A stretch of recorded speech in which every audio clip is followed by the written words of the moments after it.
الناس الحلوين اللي قلبوا الشقة كلها على بعضها ومش عارفين يبدأوا منين. وانا بصراحة ما بحبش الحركة دي، وبحب اعمل كده حاجة حاجة. وفجأة ايه اللي جه في بالي؟ ان اقلب الدنيا كلها، وكمان اقلب الدواليب، وافتكر منين الشرابات التايهة، وعايزة ادور على فرد الشرابات، وعايزة اجمع كل حاجة، وعايزة اعمل كل حاجة في نفس اليوم. فما اعرفش عملت كده ازاي يعني. قلبت الشقة كلها، والتلاجة بتاعتي كانت مفصولة من امبارح.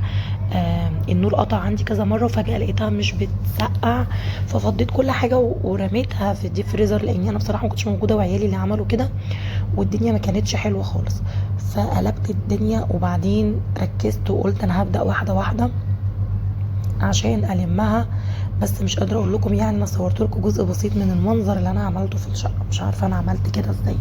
طبعا انا عملت الريسبشن اخد مني وقت طويل، لان الشباك الالمونتاني الكبير اللي عندي في الريسبشن دوت بيقرفني بصراحه في تنظيفه. بس نضفته ودلقت عليه ميه كتير، وده كمان اخد مني وقت جامد.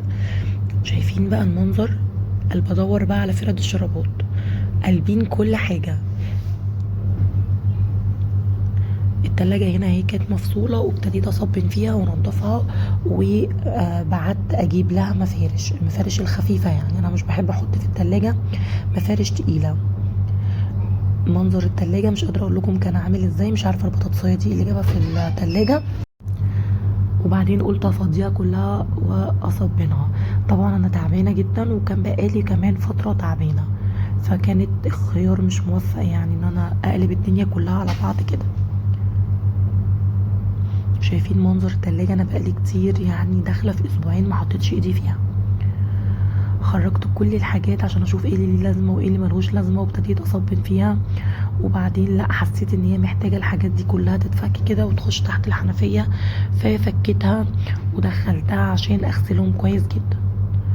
يعني قعدت احاول فيهم، ولقيت لا، لازم يتشالوا من مكانهم واغسلهم بره التلاجة.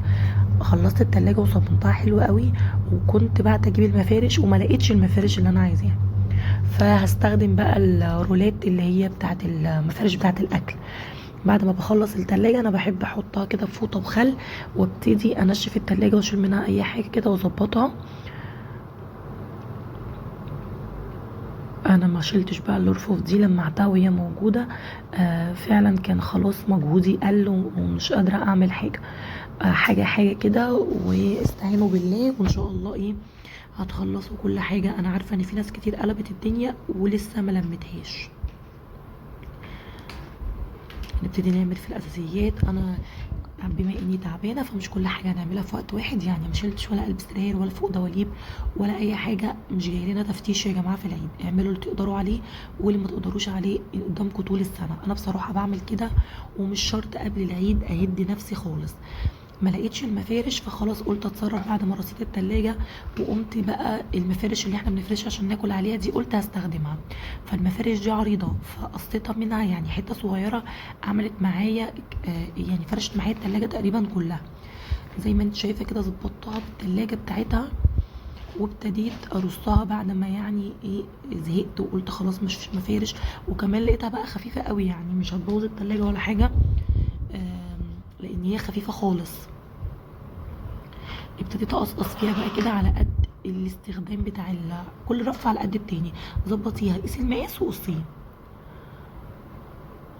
طبعا لو جبتي بقى مفرش بقى التلاجة الجاهزة بتبقى حلوة جدا، بس الخفيفة مش التقيلة. وانا بقى لميت كل حاجة على الرخامة، وابتديت ارص التلاجة. وكمان صبنت بقى الرخام كله، وعملت الارض وعملت البوتاجاز. وطبعا ده اكتر حاجة بتاخد منك وقت، المطبخ. فانا كنت بعمل المطبخ وعملت الريسبشن، فدوت خلص مني وقت كبير جدا. وقلت بقى ان شاء الله بكره اعمل الاوض بالطرقه، وده هيسهل عليا قوي يعني. بطل لعب يا حبيبي في الحاجه.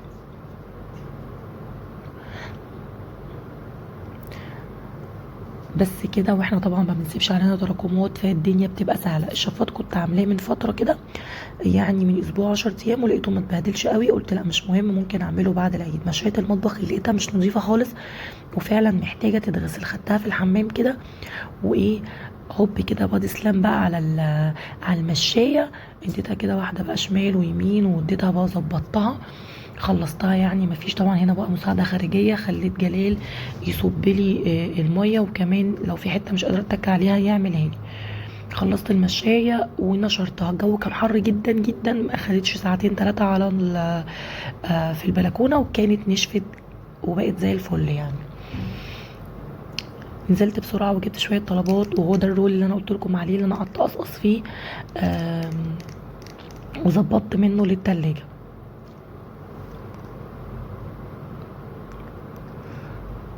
خلصنا بقى التلاجة ورصنا حاجتنا، الفريزر ظبطته.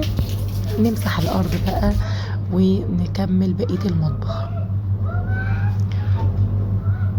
مش قادرة اقول لكم، انا اصلا من الناس لما بتفرج على الفيديوهات دي بتشجعني جدا يعني. بصراحة بحب ان انا اقوم وانضف كده والم الدنيا. وهنا بقى خلصنا الجزء الكبير جدا.